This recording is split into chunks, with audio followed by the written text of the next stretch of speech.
obrak-abrik Arab Saudi dan Australia. Julukan anyar timnas Indonesia sebagai si pembuat onar mulai terbukti. Timnas Indonesia yang mendapat julukan tim pembuat onar di grup C putaran ketiga kualifikasi Piala Dunia 2026 zona Asia mulai menunjukkan tajinya. Seperti diketahui, tim besutan Shin Tae-yong tersebut mampu mendulang 2 poin pada 2 laga perdana grup C. Pada laga perdana, Jumat 6 September 2024 dini hari WEB, mereka mampu menahan imbang timnas Arab Saudi dengan skor 1-1. Gol sematawayang tim Merah Putih dilesakkan oleh Ragnar Oratmangun pada menit ke-19. Berselang 4 hari kemudian, skuad Garuda tampil di markas sendiri. Witan Sulaiman DKK mendapat tantangan dari raksasa Asia lainnya yakni timnas Australia. Duel tersebut berlangsung di Stadion Utama Gelora Bung Karno SUGBK, Jakarta, Selasa 10 September 2024 malam WEB. Hasil seri kembali didapat oleh pasukan Merah Putih dalam laga tersebut. Bedanya, mereka menahan imbang Socceroo dengan skor kacamata alias 0-0. Torehan 2 poin dari 2 pertandingan yang dimainkan membuat Indonesia bertengger di peringkat keempat klasemen sementara grup C. Hasil itu sudah cukup baik untuk Indonesia, mengingat mereka tim terlemah di grup tersebut. Di lain sisi, timnas sempat mendapat julukan baru dari 2 YouTuber asal Amerika Serikat sebelum turnamen dimulai. Melalui kanal YouTube Give and Go, 2 pembawa acara Edward Reynoso dan Soltero benar-benar mengamati kekuatan skuad Garuda. Dari 3 kumpulan yang ada, Reynoso mengaku lebih tertarik melihat persaingan di grup C. Menurutnya, ada 2 tim yang bisa dibilang berstatus sebagai kuda hitam. Kedua tim itu adalah Timnas Bahrain dan Timnas Indonesia. Bahkan, Bahrain dan Indonesia dijuluki sebagai tim pembuat onar di grup C. Saya berharap seperti itu. Ya, saya berharap seperti itu. Saya benar-benar berharap seperti itu. Karena Bahrain dan Indonesia dapat menyebabkan masalah. Mereka adalah pembuat onar, kata Reynoso. Dikutip superbll.e dari kanal YouTube The Give and Go, 2 tim seperti Bahrain dan Indonesia adalah 2 tim yang menurut saya akan memiliki perjalanan yang menyenangkan sepanjang 10 pertandingan berikutnya. Jelasnya, kini setidaknya julukan tersebut perlahan telah terbukti. Dari 2 laga, tim Merah Putih mampu menahan sang raksasa Asia seperti Arab Saudi dan Australia. Sementara itu Bahrain, yang sebelumnya mampu menekuk Australia, mereka harus kalah di tangan timnas Jepang dengan skor 0-5. Reaksi publik Australia usai Socceroo diimbangi timnas Indonesia. Seruan Arnold Out mulai menggema. Tapi sebelum lanjut jangan lupa like, subscribe, dan share ya guys. Terima kasih. Jalan timnas Australia menuju Piala Dunia 2026 menemui jalan terjal usai ditahan imbang timnas Indonesia.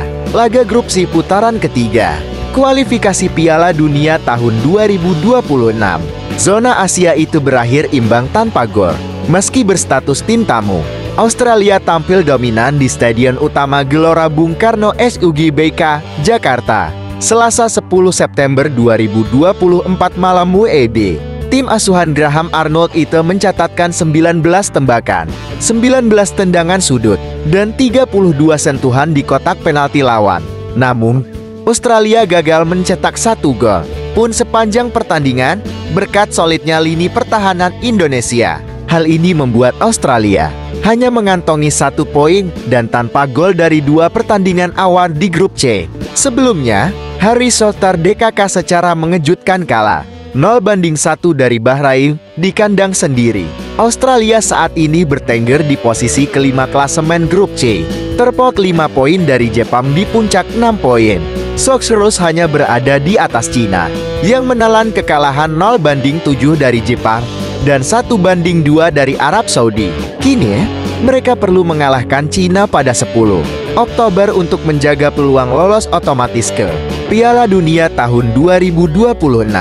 Australia mengincar penampilan ke-6 berturut-turut di Piala Dunia. Namun, publik Australia tampaknya mulai meragukan kemampuan tim nasionalnya untuk mewujudkan hal tersebut. Berbagai reaksi keras muncul di media sosial setelah Australia gagal menang pada 2 laga perdana grup C. Selain penggemar, kecaman dan kritik juga datang dari para jurnalis olahraga asal negeri kanguru. Dulu tertawa ketika seseorang mengatakan, Australia bisa saja tidak ikut serta dalam Piala Dunia yang diikuti 48 tim. Sekarang tidak tertawa, tulis jurnalis ESPN Australia, Adam Santorosa. Reporter Sydney Morning Herald, Vince Rugari, menilai para pemain harus bertanggung jawab atas hasil buruk tim. Ia juga mendesak Arnold untuk menemukan formula baru jika tidak ingin mendapatkan masalah di laga berikutnya.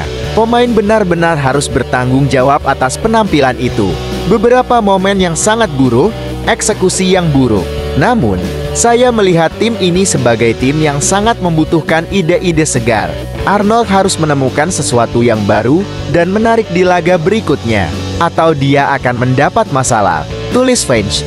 Bahkan beberapa penggemar mulai melontarkan seruan agar Arnold segera dipecat sebagai pelatih Australia. Apa yang Broscoe perlu katakan? Arnie keluar, tulis tokoh publik asal Australia George Mladenow. Jika Arnold tidak dipecat besok pagi, ada masalah serius di football Australia. 1 poin setelah 2 pertandingan melawan tim pot 4 dan pot 6 sungguh memalukan. Tambahnya, penulis Brad Davison menulis, sungguh mengejutkan betapa buruknya 2 pertandingan terakhir ini. Keterampilannya buruk. Ketidakmampuan kami untuk mencetak gol dari jarak dekat atau menciptakan peluang yang tepat dari tendangan. Sudut sungguh tidak dapat dipercaya dan rencana permainan kami kurang. Tanggung jawab ada di tangan Graham Arnold. Ini tidak cukup bagus. Tambahnya, Socceroos adalah tim sepak bola yang buruk. Posisi Graham Arnold semakin tidak dapat dipertahankan, tulis Jordan Connellis. Agar adil, saya pikir Arnold mendapat pujian atas penampilan kami di Piala Dunia. Tetapi kenyataannya adalah dia telah mengawasi 3 pertandingan Piala Asia yang biasa-biasa saja, Piala Dunia yang sangat goyah, dan sekarang hampir membuat Socceroos kehilangan Piala Dunia yang diikuti 48 tim, dan sepak bolanya buruk. Ini waktunya, tulis Drew. Pelatih Australia Graham Arnold terkesima atmosfer GBK. Pelatih Australia Graham Arnold terkesima dengan atmosfer stadion Gelora Bung Karno GBK saat ditahan imbang 0-0 oleh timnas Indonesia pada laga kedua grup C kualifikasi Piala Dunia tahun 2026. Selasa 10 September, Stadion GBK memang dipadati oleh penggemar timnas Indonesia, sekitar 70.000. Penonton hadir langsung menyaksikan perjuangan timnas Indonesia melawan Australia dan terdapat pula koreografi yang ditampilkan kelompok supporter. Apresiasi pun diberikan oleh Graham Arnold dalam sesi konferensi pers. Ia mengungkapkan atmosfer di stadion GBK begitu luar biasa. Terima kasih Indonesia untuk atmosfer luar biasa. Selamat, ucap Arnold. Di luar pujian itu, Arnold merasa frustrasi karena Socceroos gagal mengamankan 3 poin.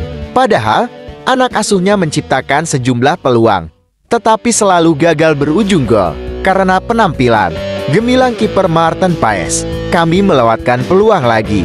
Saya tidak bisa bilang terlalu banyak peluang, tetapi kita membuang peluang. Sangat mengecewakan dalam 2 laga awal gagal menang.